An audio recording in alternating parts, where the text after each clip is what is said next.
Good morning, everyone. Do you hear that? It's silence. There's not a puppy screaming, hollering, crying, whining, nothing. But 30 minutes ago, that's not how it was.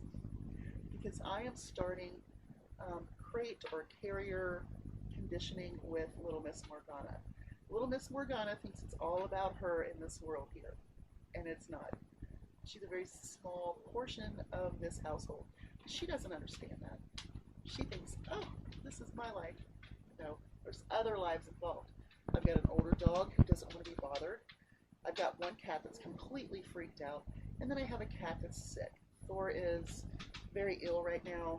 I'm not certain if it is pneumonia or something else going on with him.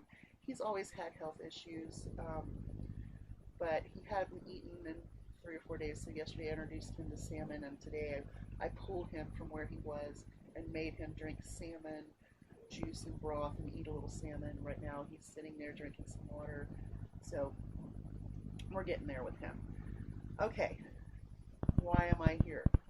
Puppy conditioning versus training.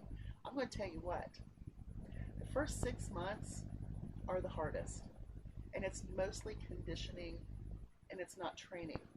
Conditioning is up to you to get a routine started every moment. Training is a compromise. Okay, if I do this, then I get this. That's training.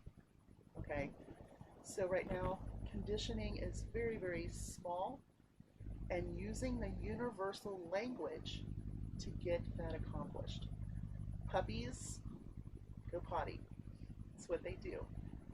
And to those people who shove their puppy's nose in the pee and the poop when they go potty in the house, I would like to do that to you. Because what you're training them is, it's wrong to pee and poop. It is not wrong to pee and poop. If so, then you need to be smacked every time you go to the toilet about that. Or if you didn't flush the toilet. Maybe I need to smack the husband a little bit. But anyway, conditioning. When they wake up, take them outside. When they get done eating, take them outside. When they get done with major play, take them outside. Very important. Take them to the same spot. Make them understand this is where you go potty. And it's going to take a long time because that little puppy, like especially her age, she's what, 5, 6 weeks old, 6.5 weeks old? She doesn't understand that. All she knows is when she gets up, her belly is full and she needs to pee. Or when she eats, her belly is full and she needs to poop. That's all she understands. It's up to you to do the conditioning, to let them understand, okay, we're outside. This is where I go potty. It's not that hard. She's only had a few accidents in the house, and I'm going to blame it on my husband because he's not as on it as I am. Wake up, outside. After eating, outside. After hard play, outside. Before they sleep, after they sleep, before they eat, after they eat. It's a lot of outside, but that's conditioning them to understand that's where they relieve themselves. Right now, they're going to relieve themselves wherever because it's a natural body function. The universal language. I want to talk about the universal language because a lot of people say, well, that's just cruel.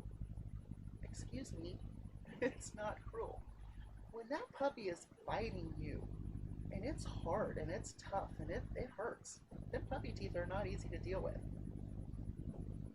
That's where you growl, and you say no, because they're going to start understanding the growling, which they understand from other dogs. When she approaches my other dog, she growls at her.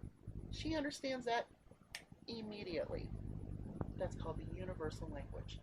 Any animal that growls at another animal, they both understand it. Whether they're a dog, a cat, or another animal, when it growls, the other animal understands. That's a problem. Showing teeth. Now, I don't show teeth all the time because sometimes when you smile, you're showing teeth. So when you smile at your dog, you're showing teeth. You don't want to do that with them. Well, not that you don't want to smile at them. But anyway, the universal language. When she starts biting, I hold her firmly. I do a quick grrr and say no. She is going to understand now, wait a minute, there's two things going on here. growl, and no. And then eventually when you say no, they're going to understand what that means. But you have to stop them. You have to physically hold them still and growl at that moment. You can't do it any other time.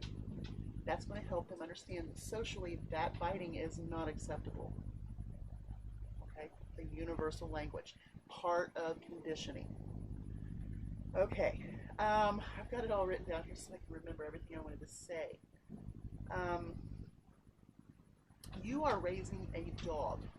You are not raising a puppy. And a lot of people, oh, it's such a cute puppy. Well, in 6 months, it's going to be pretty much a dog. So what you need to do is get a handle on them for the first 6 months. I would say the first 3 months are the most crucial. That's where you're doing your most conditioning. And a lot of people don't understand that. Okay? If I don't condition her now to understand a routine, a place to potty, what behaviors are acceptable and not acceptable, I may not have a good dog. And the thing is about dogs, especially big dogs, is you need to have control over them. You need to have a good verbal command routine set up. You need to be able to have them leash trained, obedience trained, because they can hurt someone, themselves, damage property. You have to have control of your animal at all times. Just saying, it's the law. If they destroy something, you're liable. For example, killing neighbors' chickens, or going out in front of a car and getting hit on the road. Especially with bigger dogs, if they get hit and they do damage to that car, that driver can sue you for the damage to their car. I'm just saying. So starting right now, we are in the conditioning phases with her. I do the hold and growl and no, because I want her to understand that the growl and the no mean the same thing. I want her to understand that we are going to go outside every single time that she gets up, she gets done eating, she gets done playing, we're going outside.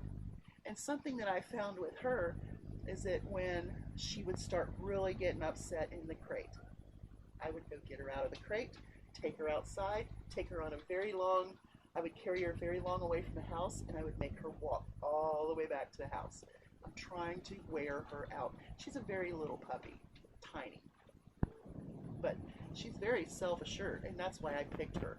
And that's something, too, that a lot of people don't understand. When you go and see puppies, you want to pick a puppy with a temperament the same as yours. You want to watch them with their litter mates. Okay? You want to watch them. Who is just not participating?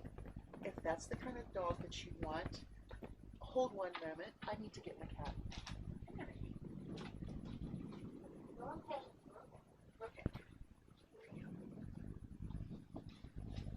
I'm helping him out a little bit.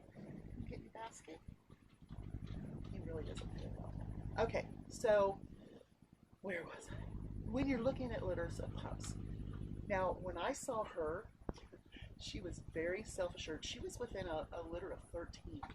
There were 2 other pups that had that same. So 3 out of the 13 caught my attention. They were all cute, don't get me wrong. Half of the puppies, pretty much half of the puppies, were Staffordshire mixes. Personally, I didn't want that breed of dog. That's just a personal thing. I can train behaviors, but I can't train out instinctive things in their brain. I just can't.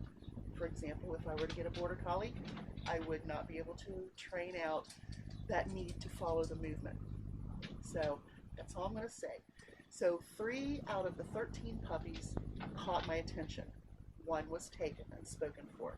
So I had these 2 to deal with. Now between her and the other pup, the other was a male. He looked like a golden retriever, which means we would have more coat. We've had plenty of hair with Cleo. She is an Akita, she has Akita blood, so dog hair is just crazy. But now I watched him, and then I watched Morgana, and Morgana kind of sat back and watched everybody, but she was self-assured enough to come over and sit on my foot. I was a stranger, and she sat on my foot, And when I touched her and petted her, she did not shy away. He was a little more, So guess what? That is the pup I chose. So you want to choose according to your lifestyle. If you want a dog that is shy, that's perfectly fine. Because sometimes shy dogs make the best companions because they are going to look to you for guidance.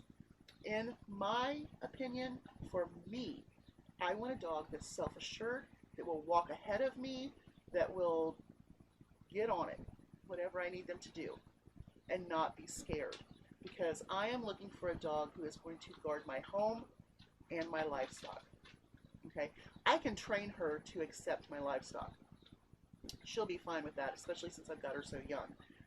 But I also need her to be self-assured enough that when a stranger comes through that door, that she's going to react in a manner of not going and hiding. So you see, I chose a puppy for me. But now back to conditioning and training. Like I said, conditioning takes you to condition that pup for a routine and how life is going to be. Training means that there is a compromise between you and that dog. That dog is going to say, oh, well, I get this if I do this. That's training. I condition puppies. I don't train puppies. And like I said, it's so important to think that way. Now, if you're one of those people who shoves your puppy's nose into pee and poop, I would like to do that to you, because you are teaching them that peeing and pooping is wrong. Just remember, it's up to you to get them to their potty spot. If you train on puppy pads, that's completely up to you. I personally don't. I will use them for Morgana's little crate training thing, because she's going to get up and she's going to need to pee. And I may not be there at the crate because I've got stuff to do. I've got a garden to put in. I've got ducks, chickens, 2 cats, another dog. I've got things going on. I need to do that. Not only that, but I'm going to be going back to work. Maybe. I don't know. So you all have a great day. I am going to do another video about prepping. So there will be another video later. I just wanted to make this one now because it worked. She is now sleeping in her little bed that she knows with her 2 favorite toys in her crate, and she's secure, and everybody else can move around the house without her being there. And that's very important too, is you have to think of your other animals. And that's what I'm doing right now, because I'm going to tell you right now, Loki has stayed upstairs. She only comes down to eat, drink, and go potty. Now, yesterday she did slide through a few times and go into the bedroom and then come back out and bring her little toy out. But other than that, she is freaked. And she'll be okay, I think. But you all have a great day. There will be another video sometime today about prepping. I'm getting all of my notes ready for that, because the preps that I got yesterday, I'm going to tell you how I'm going to store them. You all have a great day. Hugs from a distance. Stay safe. And if you get a puppy, just remember, you're raising a dog, not a puppy. Bye, y'all.